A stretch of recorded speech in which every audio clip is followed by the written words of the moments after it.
The photo album that Tampa police officers discovered on Brian Thompson's coffee table when they entered his waterfront condominium contained 78 meticulously arranged wedding photographs showing a beaming bride in an elaborate red and gold lehenga, her hands covered in intricate henna patterns, standing beside an equally jubilant American groom whose social media posts had described finding his perfect exotic queen after years of disappointing relationships with American women. The same wedding album, splattered with blood and partially burned in what forensic experts would later determine was an aborted attempt at destruction, would be found in the trunk of an abandoned vehicle at Tampa International Airport beside the bodies of Kavya Sharma Thompson and Arjun Desai. 12 days after the lavish ceremony that had united families from Delhi and Orlando in what was supposed to be a perfect cross-cultural union, but instead became the prelude to a double homicide that would expose the dangerous intersection of cultural misunderstanding, possessive entitlement, and romantic naivety. Detective Carla Ruiz of the Miami-Dade Homicide Division would later describe the case as revealing a perfect storm of cultural expectations, romantic delusion, and male fragility that transformed a seemingly ideal international marriage into a tragedy spanning 2 continents. The investigation uncovered a complex web of circumstances that began months before the wedding ceremony, with a bride pressured by family expectations into a marriage she privately questioned, a husband who viewed his Indian wife primarily as a status enhancement rather than an equal partner, and a former boyfriend whose romantic idealism fatally blinded him to the danger of pursuing a relationship with a newly married woman whose husband had invested both significant financial resources and fragile masculine pride in their union. Kavya Sharma had arrived in Florida just 19 days before her death, carrying with her 2 suitcases containing carefully selected possessions from her life in Delhi, an acceptance letter to the University of South Florida's prestigious biomedical sciences program, and the weight of her family's expectations that her arranged marriage to a successful American real estate broker would secure both her future and their standing in their middle-class Delhi community. The wedding, which had cost Brian Thompson nearly $65,000, represented not only a significant financial investment but also what he repeatedly described to friends as the culmination of his search for the perfect wife who would simultaneously provide exotic beauty, educated intelligence, and traditional values he believed were increasingly rare among American women, whose independence he privately resented despite his publicly progressive persona. The immigration paperwork that had brought Kavya to America established immediate dependency that would prove fatal in its consequences, with her visa status, financial security, and ability to remain in the country all tied directly to her marriage to Brian, creating fundamental power imbalances that his controlling tendencies quickly exploited.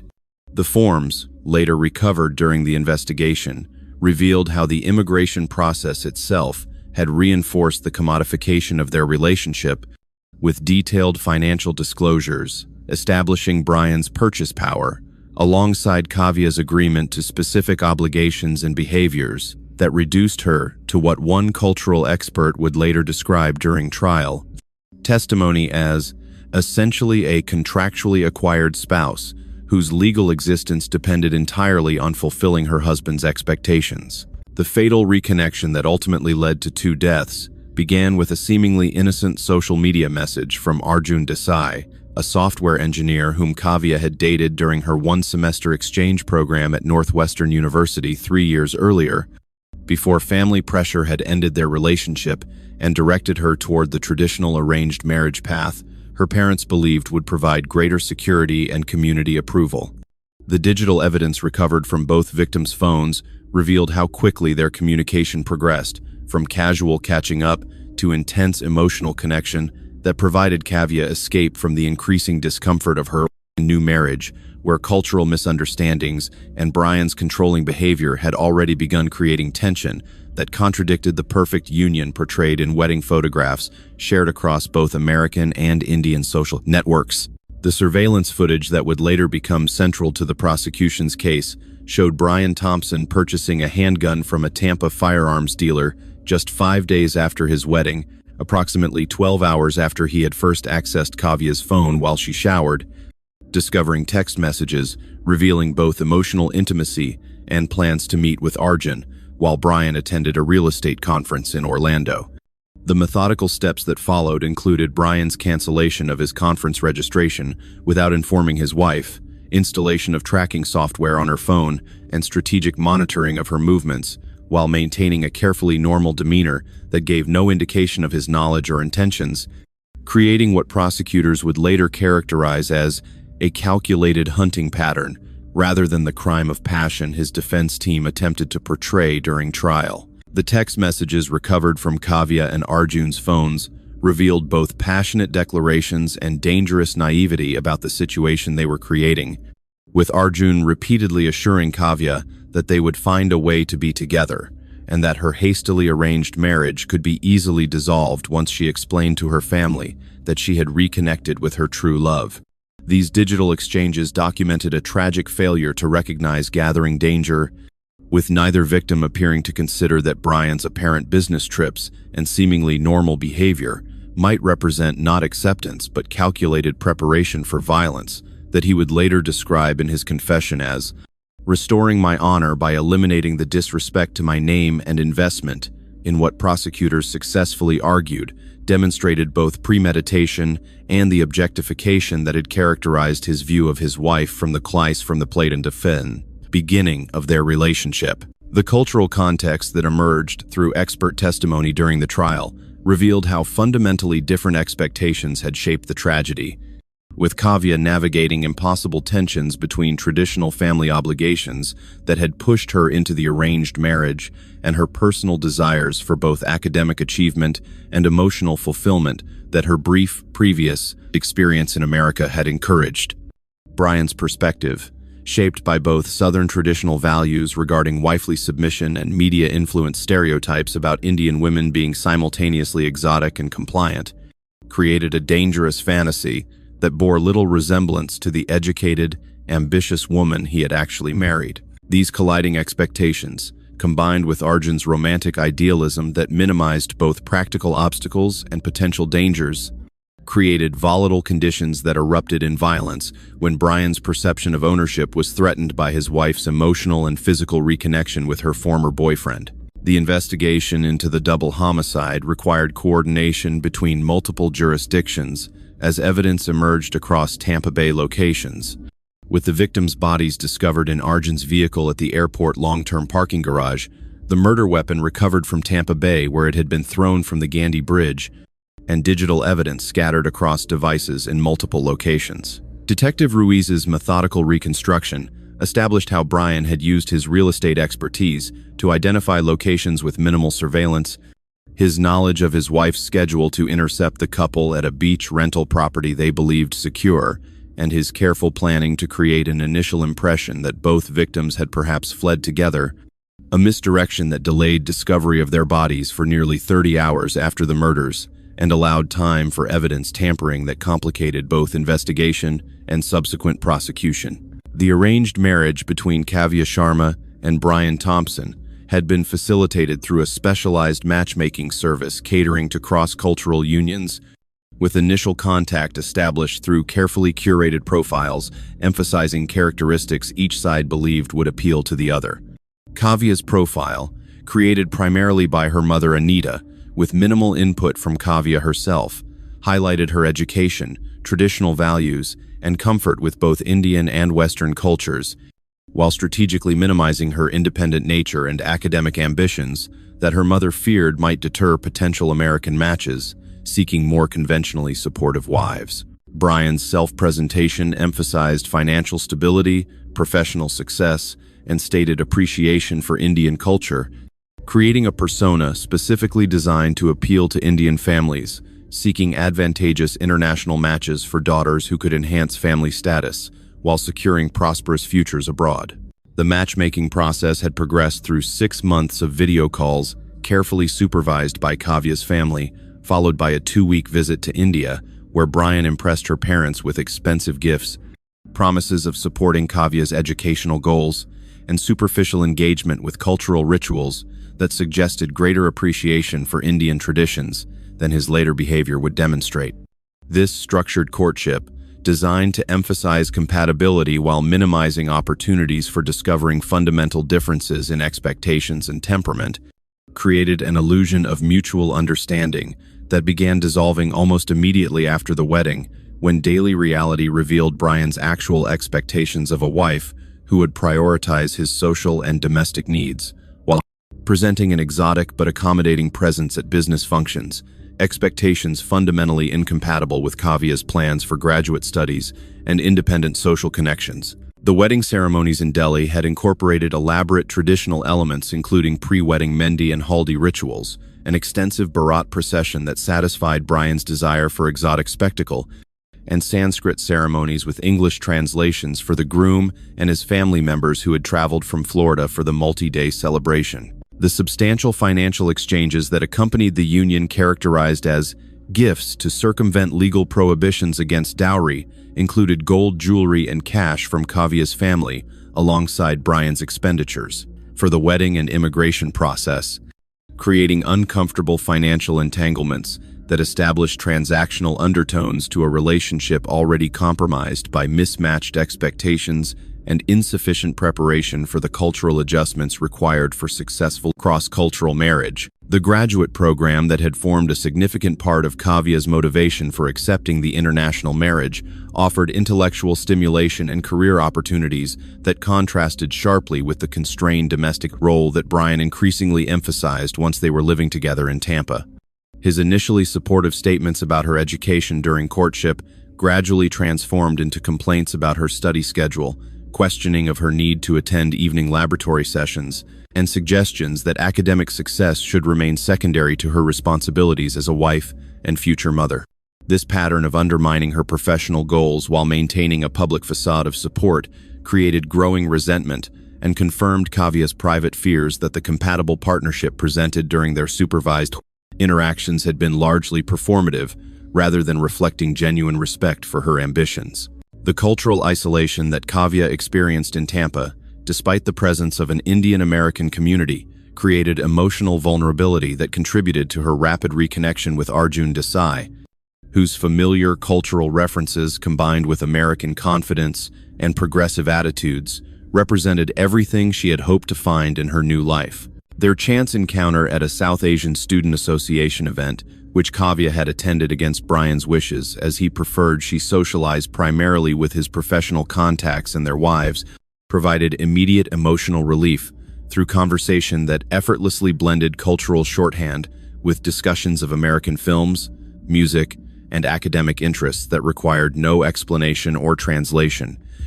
creating a sense of being fully understood that had been notably absent in her interactions with her husband. The passionate reunion between Kavya and Arjun developed with dangerous speed, progressing from social media reconnection to secret meetings within days of her wedding, with recovered text messages revealing how quickly their prior emotional connection had reignited and evolved into physical intimacy that provided escape from her increasingly uncomfortable home situation. The digital evidence documented Kavya's conflicted feelings through messages expressing both exhilaration about rediscovering genuine connection and guilt about betraying both her marriage vows and her family's expectations, particularly given the financial and social investments that had been made in the match with Brian. Arjun's responses revealed his own compartmentalization, expressing certainty that she deserved happiness while minimizing the practical and cultural complications of their situation, and maintaining naive confidence that they could eventually build a future together once she found a way to extract herself from what he characterized as a marriage that was clearly a mistake. The surveillance that Brian initiated after discovering the affair reflected both his professional thoroughness and the possessive entitlement that would ultimately escalate to violence, with forensic analysis of his computer revealing extensive research on tracking applications, monitoring software, and location tracking services in the days immediately following his discovery of incriminating text messages on Kavya's phone. His methodical approach included installing spyware that recorded all communications, purchasing a secondary phone that allowed him to receive copies of all her messages, and utilizing his real estate connections to identify and gain access to properties where the couple met, creating comprehensive awareness of their activities, while maintaining a carefully normal demeanor that gave no indication of his knowledge or growing rage during the final days before the murders. The cultural expectations that shaped Brian Thompson's reaction to discovering his wife's affair reflected both his Southern upbringing with its emphasis on family honor and his distorted understanding of Indian traditions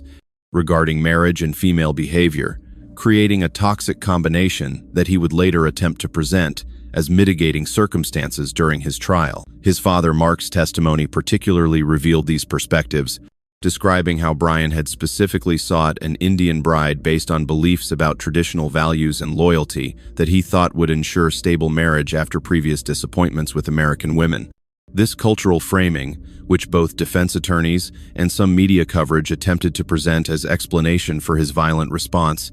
was systematically dismantled by prosecution experts who established that neither American nor Indian cultural traditions condoned violence regardless of provocation,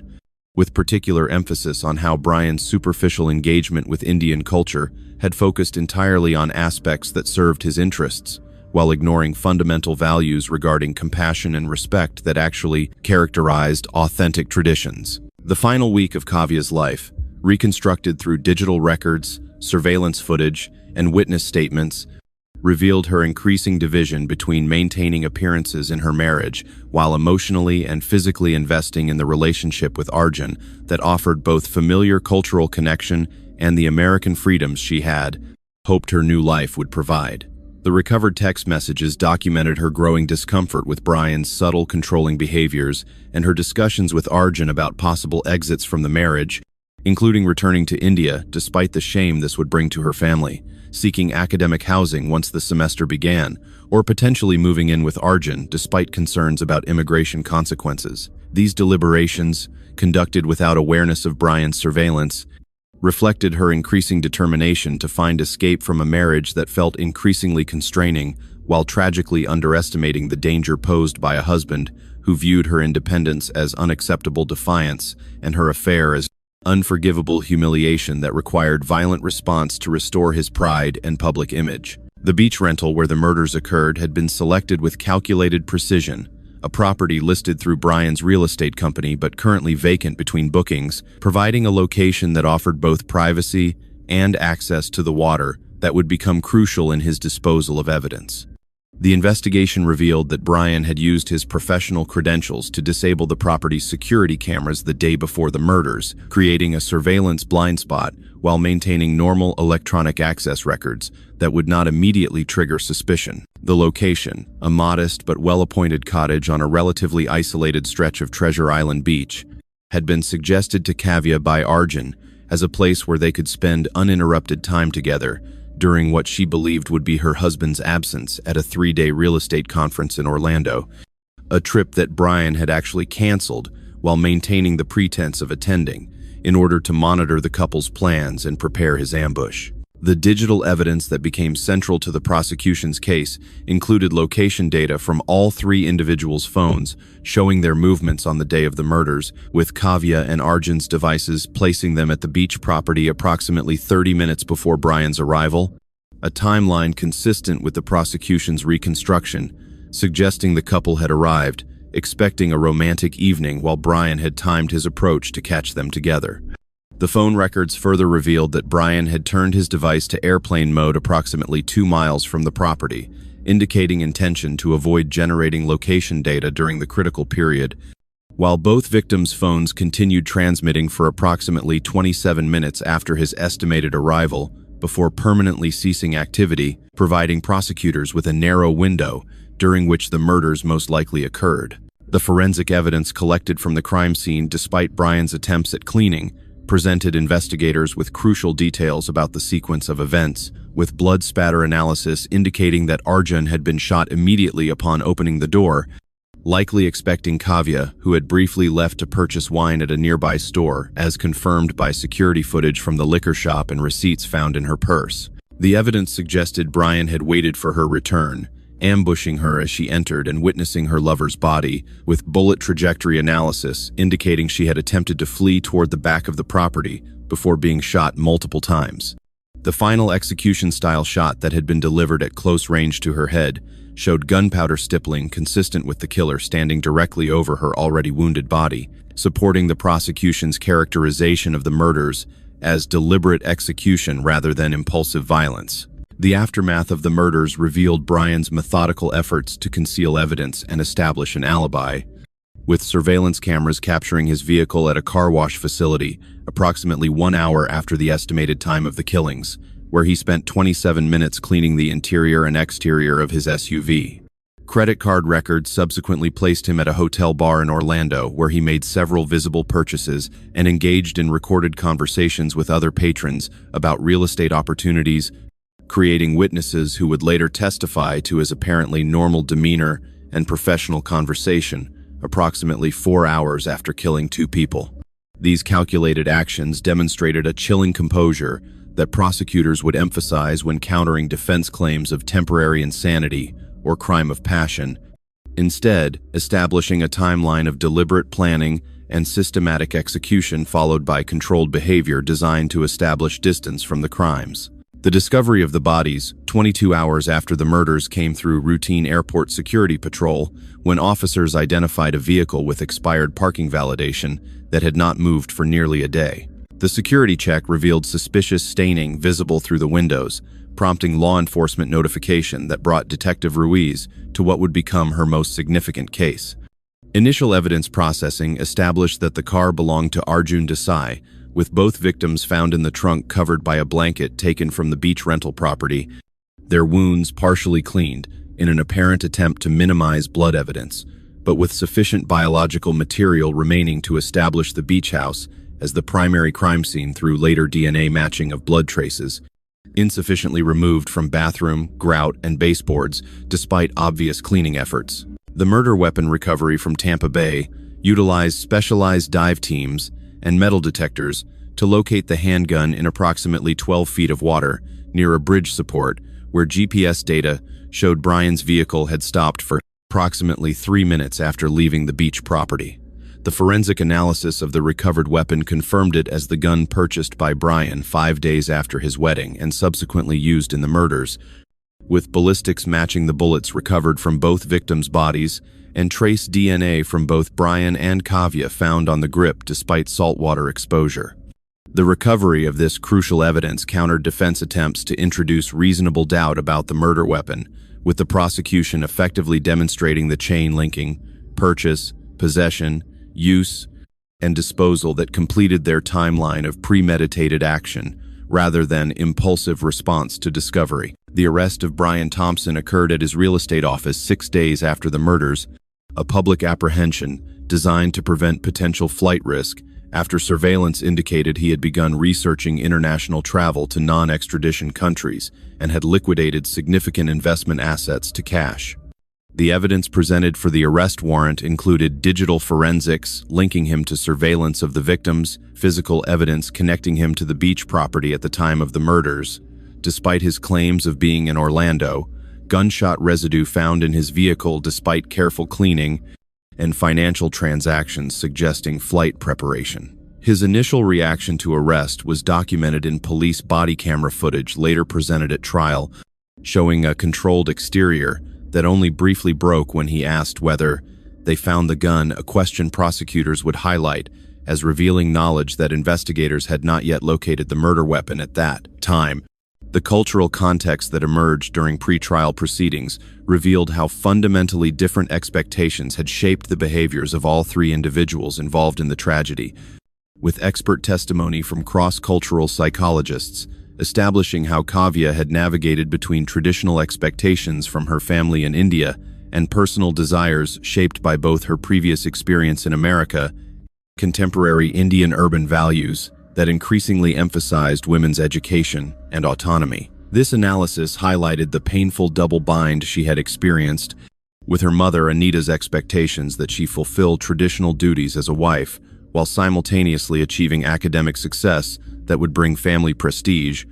all while adapting to an unfamiliar cultural environment with a husband who viewed her primarily as a status symbol rather than a partner in building mutual understanding between different cultural perspectives. The prosecutorial strategy developed by District Attorney Michael Hernandez focused on establishing 3 core elements: the methodical premeditation revealed through Brian's surveillance activities,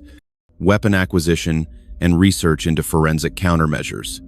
the clear timeline connecting his discovery of the affair to calculated planning rather than impulsive reaction, and the execution-style nature of the killings that contradicted defense claims of temporary emotional disturbance. The prosecution team constructed their case to systematically dismantle anticipated cultural defenses, bringing their own cultural experts to establish that neither American nor Indian cultural traditions validated violence as an acceptable response to infidelity, regardless of how recently the marriage had occurred, directly countering defense attempts to frame the killings as a culturally contextual response to extreme provocation that should mitigate criminal responsibility. The victim impact became increasingly central to public understanding as Anita Sharma's arrival from India humanized Kavya beyond reductive media portrayals, with her press conference statement providing powerful testimony about a daughter caught between cultural expectations, describing how family pressure for a prestigious international marriage had contributed to Kavya accepting a match despite private reservations she had expressed in family conversations. This maternal perspective complicated simplistic narratives about the case by acknowledging her own role in creating circumstances that had contributed to tragedy, while also firmly rejecting defense suggestions that violence could ever represent justified response to marital problems regardless of cultural context. Her dignity in grief and willingness to acknowledge the complexity of the situation created space for public conversation about the dangers of treating marriage as financial transaction or status acquisition rather than compatible partnership based on mutual understanding and respect for individual autonomy within committed relationships. The psychological evaluation of Brian Thompson, conducted as part of pretrial proceedings, revealed a personality structure organized around rigid status consciousness, profound insecurity, masked by superficial charm, and a proprietary attitude toward relationships that viewed others primarily in terms of how they enhanced or diminished his public image, rather than as individuals with independent value and legitimate autonomous needs. The evaluation documented how these traits had manifested in previous relationships through controlling behaviors that escalated when partners demonstrated independence, creating a pattern that culminated in the extreme violence directed toward Kavya and Arjun, when their relationship represented both practical rejection of his control and public humiliation that threatened the successful professional image central to his self-concept. This analysis directly countered defense claims of temporary insanity by establishing the murders as escalation of established behavioral patterns rather than unprecedented departure from normal functioning, showing continuity between controlling behaviors and ultimate violence rather than temporary break from established character. The media coverage that surrounded the case often highlighted sensational elements that oversimplified the complex cultural dynamics, with many outlets initially framing the narrative around stereotypes of exotic bride, jealous husband, and forbidden love that reduced the individuals involved to caricatures. The more thoughtful analysis that eventually emerged examined genuine cultural complexities, including the vulnerabilities created by immigration dependency, the complications of arranged marriages transplanted to American contexts, and the dangerous entitlement that emerged when relationships were framed through possession rather than partnership. This evolving coverage particularly addressed how Brian Thompson's interest in Indian culture had been primarily superficial, focused on exotic appeal and stereotyped expectations of female behavior, rather than genuine appreciation or understanding, revealing pattern of objectification rather than cultural respect that directly undermined defense attempts to frame the killings as culturally contextual response. The jury selection process for the trial involved extensive questioning about cultural attitudes, exposure to media coverage, and potential biases regarding arranged marriage, infidelity, and concepts of honor across different cultural traditions. The prosecution and defense teams both utilized cultural consultants to develop voir dire questions designed to identify jurors whose personal beliefs might interfere with impartial evaluation of evidence, with particular attention to eliminating candidates who expressed either cultural relativism that might excuse violence based on cultural background, or conversely, those who demonstrated prejudice against arranged marriage practices that might color perception of Kavya's actions and choices. The eventual jury comprised 7 women and 5 men from diverse racial and cultural backgrounds, including 2 Indian American jurors, 3 African Americans, 4 white Americans, and 3 Hispanic Americans, creating a panel that the judge noted reflected the multicultural community where the crimes had occurred, while bringing diverse perspectives to the evaluation of complex evidence. The testimony of Detective Carla Ruiz provided the evidentiary foundation for the prosecution's case, methodically walking jurors through the investigation from initial discovery of the bodies through the accumulation of physical and digital evidence that ultimately led to Brian Thompson's arrest. Her presentation, supported by forensic photographs, timeline graphics, and detailed maps of relevant locations, established the central elements of premeditation by documenting the sequence of Brian's actions. His discovery of text messages revealing the affair, purchase of the murder weapon 5 days later, research into surveillance techniques and forensic countermeasures, installation of tracking software on his wife's phone, cancellation of his Orlando conference attendance without informing Kavya, methodical monitoring of the victim's plans, and strategic use of his real estate access to prepare the beach property for the ambush. This comprehensive chronology, presented with professional detachment that enhanced its impact, directly countered defense claims of impulsive action by demonstrating calculated preparation over a period of days, with jurors visibly affected by the detailed planning evidence that suggested extended contemplation rather than momentary emotional breakdown. The forensic testimony regarding the crime scene evidence revealed Brian's efforts to eliminate proof of his presence at the beach property, with analysts documenting extensive cleaning of blood evidence that had successfully removed visible traces, but failed to eliminate microscopic residues that forensic luminol testing and DNA analysis eventually connected to both victims. The prosecution effectively demonstrated how Brian's real estate background had informed his selection of the property and cleaning approach, utilizing his professional knowledge to identify a location with minimal surveillance, temporary vacancy between bookings, and proximity to deep water for evidence disposal. The technical presentation of blood spatter analysis, bullet trajectory reconstruction, and DNA evidence recovered despite cleaning attempts created a compelling scientific foundation for the prosecution timeline while directly connecting Brian to the murder scene, despite his continued insistence that he had been in Orlando when the killings occurred. The digital forensics testimony provided some of the most damning evidence against Brian Thompson, with technical experts documenting how his surveillance of the victims had created an extensive digital trail despite his attempts to delete incriminating searches and communications. The jury was presented with recovered data showing his installation of spyware on Kavya's phone, enabling him to monitor all her communications with Arjun, location tracking that recorded their movements, methodical research on topics including how to clean crime scene, gunshot residue detection methods, and countries without U.S. extradition, and telling absence of normal phone activity during the critical period when his device had been placed in airplane mode while approaching the murder scene. This digital evidence directly undermined defense claims of temporary emotional disturbance by establishing extended preparation, surveillance,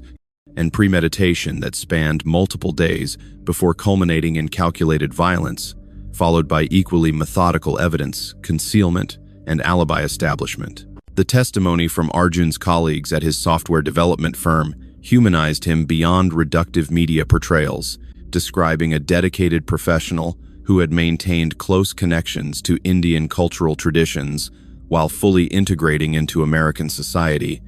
regularly participating in cultural events within Tampa's Indian American community, while excelling in his career and maintaining close relationships with family members, including parents and siblings in Chicago. These witnesses described his previous relationship with Kavya during her exchange program and his visible happiness upon reconnecting with her, though several acknowledged expressing concern about her married status and the potential complications of becoming involved with a woman in such a vulnerable position. Their testimony directly contradicted defense attempts to portray Arjun as a predatory homewrecker,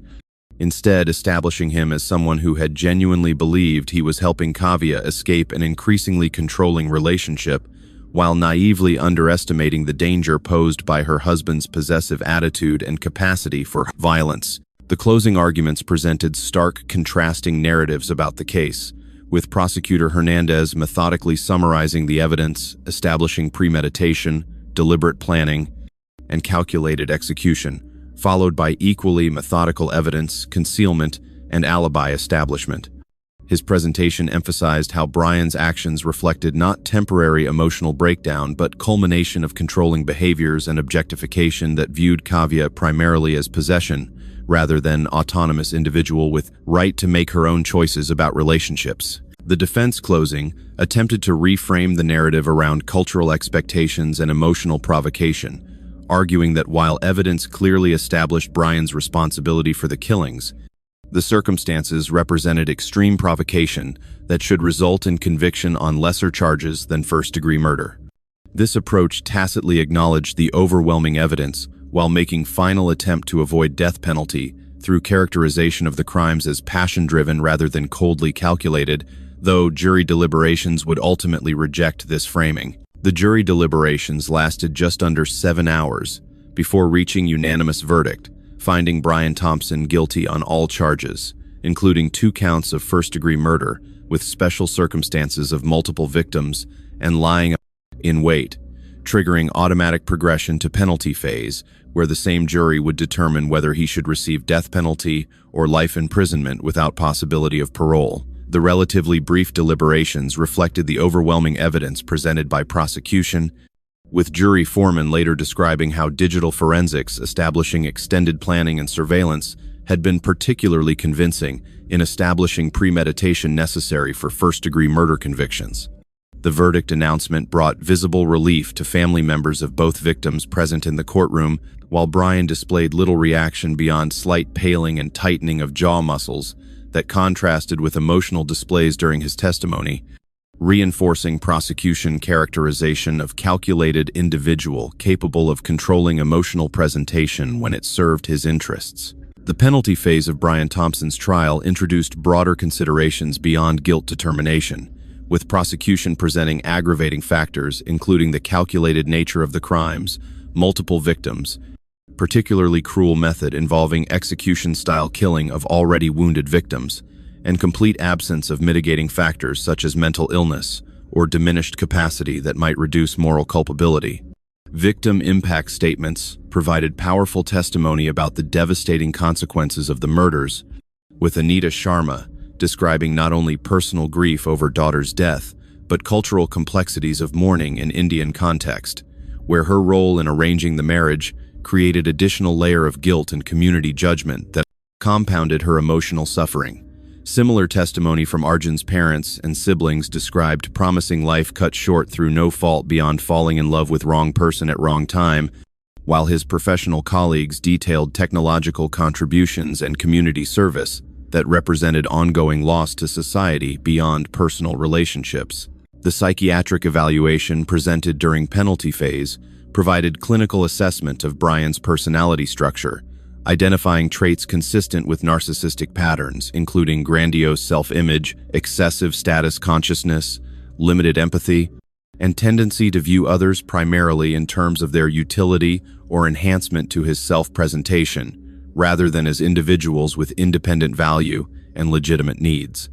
The evaluation specifically addressed defense claims regarding cultural shame response, with mental health experts testifying that while cultural factors might influence specific content of narcissistic concerns,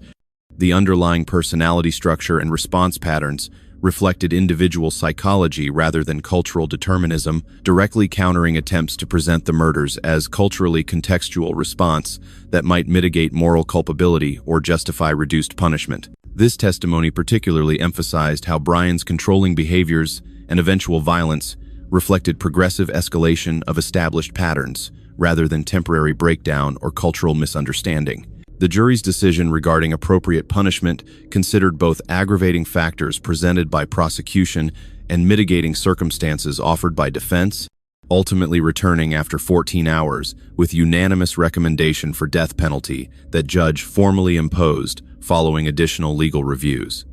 The sentence announcement included judicial commentary specifically addressing cultural defense attempts, with the judge noting that, while cultural background may help us understand behavior, it never excuses or justifies violence regardless of provocation, as fundamental human rights transcend cultural boundaries and must be protected through consistent application of legal standards that honor the sanctity of human life across all communities. This statement represented explicit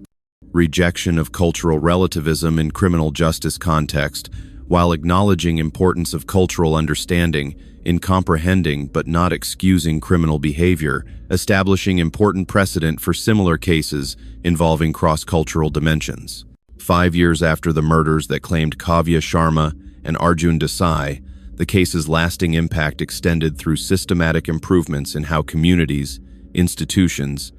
and individuals approached cross-cultural relationships, with education programs, support services, policy reforms, and cultural evolutions combining to create safer environments for vulnerable immigrants navigating complex transitions. The Kavya Sharma Foundation, established by her mother Anita, provided critical resources for immigrant women experiencing isolation or controlling relationships, including culturally informed counseling,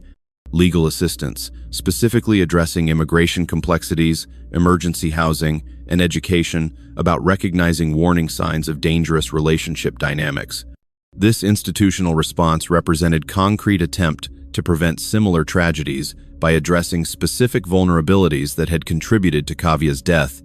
transforming personal loss into community resource that acknowledged cultural complexity while rejecting cultural justifications for control or violence. The international cooperation between women's organizations in the United States and India that emerged following the case established new protocols for supporting women in cross-border marriages,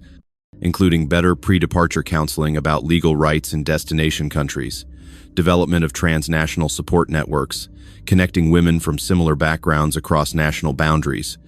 and improved communication between service providers across countries to facilitate safety planning for women considering returning to countries of origin after experiencing problems abroad. These collaborative efforts recognized globalized nature of modern marriage markets and need for protection systems that functioned across national boundaries rather than being confined to single jurisdictions,